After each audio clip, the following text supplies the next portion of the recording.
these very important issues of ensuring that we start using technology effectively.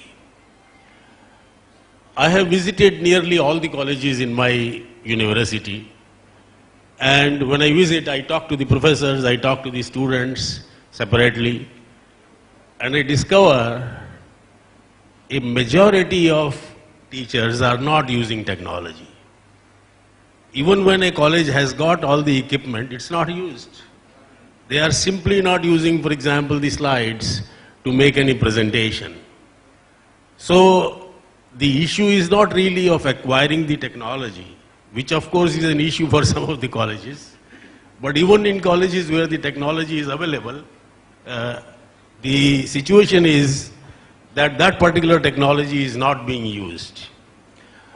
Now, how to ensure that the technology is used effectively, how to ensure that every college in every classroom starts using it is going to be the challenge. I always begin with a vision about our university. Let me anyway go ahead. Now you see, our universities were essentially created by East India Company. Let's understand that. The mold was created by them. And the mold is of keeping the universities in a starvation mode. And the second important thing is to ensure that the universities have no say in any policy decision. Now, of course, I have heard yesterday that RUSA is going to bring in a lot of money. I have not yet understood whether they are going to give us a say in making experiments, in failing and succeeding. These are the issues, because you see, this is like a prisoner who was kept in a small room and he was not given, much of a food. So he has grown weak. But after we became independent, we want to be such that this particular prisoner can go into the Olympic Games. Now, RUSA is probably going to give him food. So he will be allowed to eat whatever they decide. But he will not have space to exercise, to move. But still we will send him to Olympics because he must win. So that is the game that we are playing. So universities will have to be given both the wherewithal and the freedom. And I know when the freedom comes, we will sometimes succeed and we will sometimes fail. But that will have to be accepted. Then only the universities will progress. The belief at secretariats is that all our problems are because of shortcomings of faculty. It is all because of attitudes of students. It is all because our people are no good. They don't have the discipline. Foreigners have the discipline, so therefore they have good universities. This is the belief. It may be partly true, but we have to understand that there are other problems. The problems are the universities have never really experimented in doing anything good. Let's learn from the Chinese. They say this is what the definition of a university is. And we are going to talk about technology so that this particular definition is to some extent satisfied. We of course want every university to become like this, and at GTU we have started some centers, and we have one center for technology education. And this is the one which has started a process of looking at technologies and using them effectively.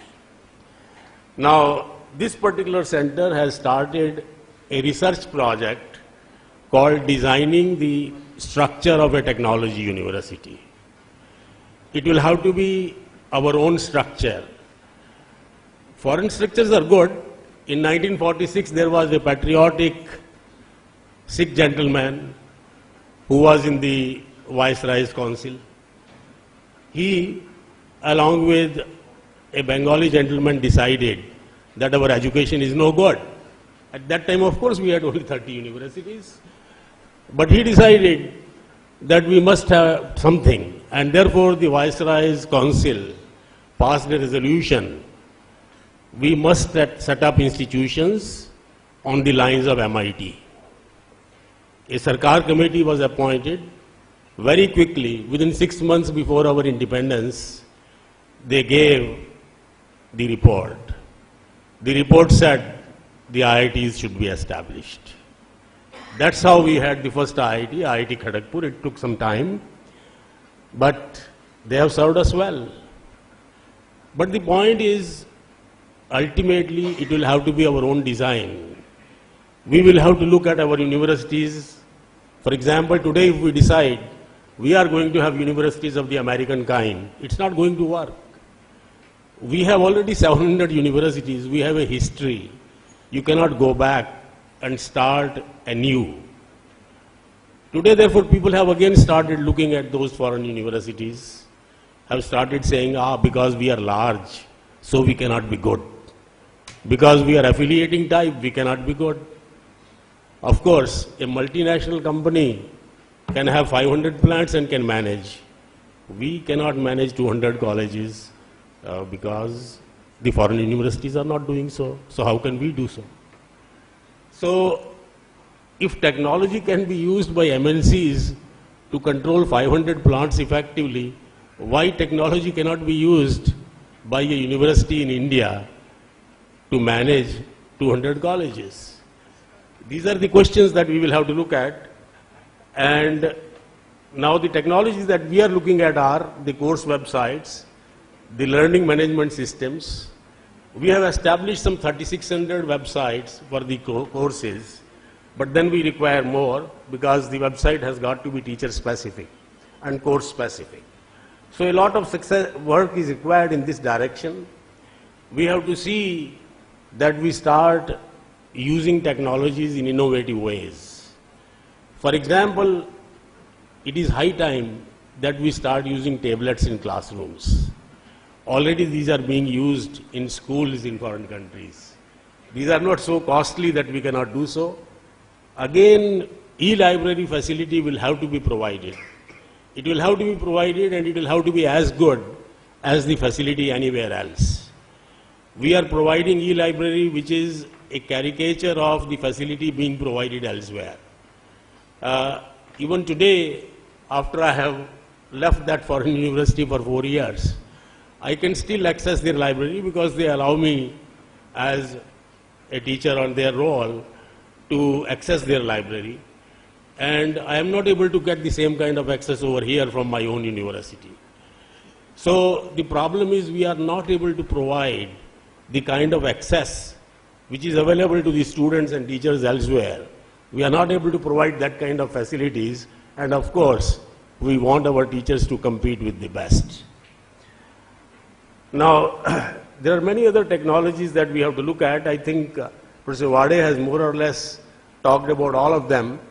I would only say that at our university, we are going to introduce e-learning from February.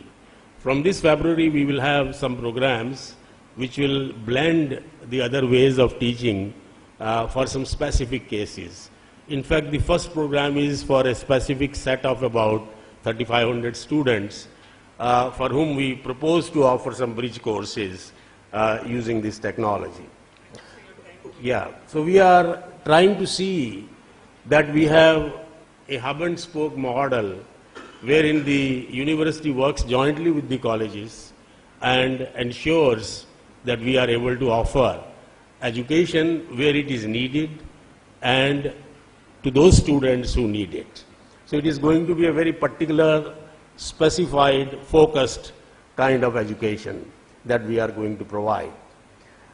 Now, there are other things that I wanted to talk about, but I think since we have cut down on the time, I'll cut down on the other slides. But the last thing that I want to say is we can use technology and we can develop. If China has developed in 25 years, in 85 they started, there is no reason why we cannot develop in 10, because at least the Chinese have shown the path. So technology is going to be an essential part for us to develop our education, our higher education, and therefore we'll have to learn to use it effectively. That's all that I would like to say. Thank you.